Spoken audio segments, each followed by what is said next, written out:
What's up guys, and I'd like to share with you 10 features the Apple Watch will be receiving for its revision in 2016. Now, it's no secret, the Apple Watch is a first generation product. With every first generation product, there are many issues that get ironed out with the second generation, mostly speed improvements, but Apple's going to go a little further than that and give us a lot more with the next generation Apple Watch. These rumors are based on analyst prediction. So, speed is the name of the game for the Apple Watch 2. Some predict it'll even be called the Apple Watch S. That's because instead of focusing on slimming this thing down, Apple's going to be focusing on making this thing more useful and better suited for your life. Now, previously it was thought it would be shrinking 20 to 40%. That's not the case, says Ming-Chi Kuo. What he's saying is that this thing will stay the same size, but instead have an S2 processor that is likely to be 32-bit now, not 64 in order to, preserve battery life, but this thing desperately needs more power. And this is the one area I'm happy to report that the Apple Watch will make improvements in. I mean, just loading something on the watch, I could take out my phone and load it twice as fast. I mean, it just doesn't make sense yet. Next, the Apple Watch 2 or S, whatever it will be called,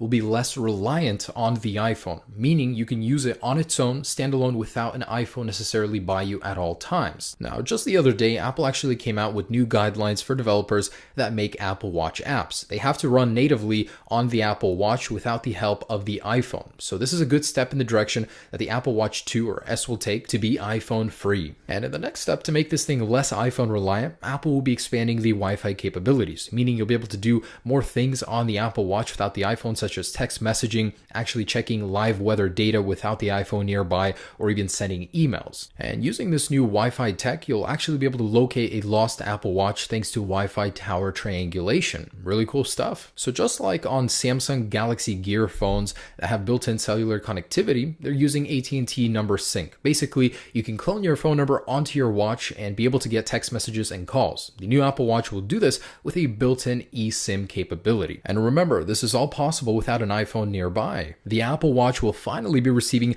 a FaceTime camera. A little bit unnecessary, but oh man, Apple Watch app is glitching out.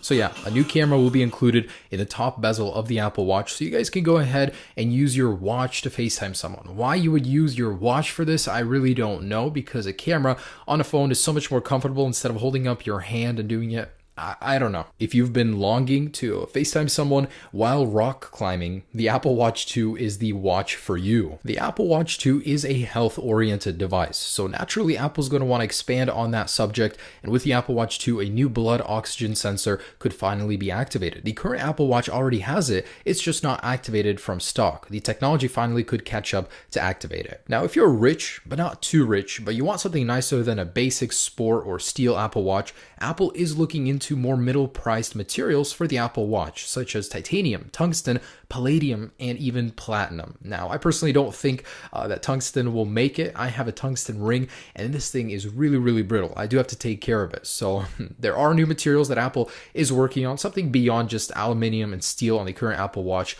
They want something a little bit more special and more mediumly priced. Next up, smart modular watch bands. No, I don't mean these new nylon bands, but Apple does have several patents for actual bands that would increase the functionality of the Apple Watch suited for you. Now, some of these new improvements could come in the form of health sensors, even more battery life, and that would come via the expandable little connector hidden behind the Apple Watch band. Really cool stuff. Next up is battery life. Because Apple will not be shrinking the casing on the Apple Watch, they'll actually have more room for a bigger battery, and this will come via a thinner display. Apple actually has a contract with LG to produce a thinner OLED panel for the next Apple Watch. Also, with software tweaking. So a monochrome display for an always-on feature would actually be really great. Here's an example of what it would look like. It would save you battery life thanks to that display tech as well. And thanks to the new S2 processor, that's additional battery life because it's going from 28 nanometers to 14. That die size will be more efficient. Now, I'm not really holding my breath for this one, but